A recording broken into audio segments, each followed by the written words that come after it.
And what would be the process? Let's say that in the real estate space, an agent that is growing quite a bit and they want to register today. So they will be, Ramon, ready to go. What will be the timeline, or the process they need to follow to start this?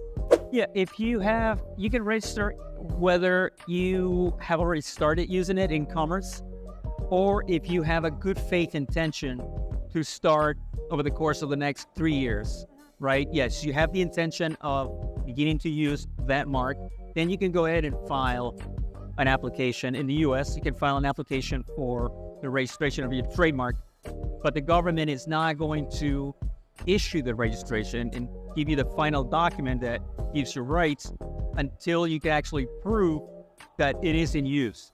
Okay. So if you already started using it, then of course you don't have to worry about that. The date?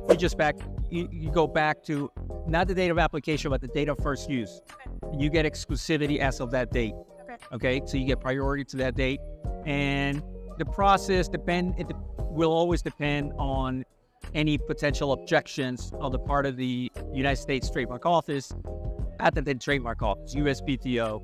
If they issue objections because of likelihood of confusion, or if they claim that your mark is maybe descriptive, there's a number of things they can say, then that will lengthen the process, because then you have a number of months in which to reply. And if they don't buy it, then they issue another office action. It could get lengthy, but normally if it doesn't have those obstacles, we're looking at maybe a year and a half, more or less, between a year and a half, if so long as you can They tell you that you have your certificate. Until you get that certificate, right? And nobody objects. And nobody objects, because that is a good point, because at some point during that process, the USPTO will publish your approved application to the public and letting everyone know that you have the intention of, or you're seeking registration, so that if anyone has any objection, any issue with it, then they have the ability to file what is called an opposition, saying, I am opposing myself to that registration because it might impact my business detrimentally and what.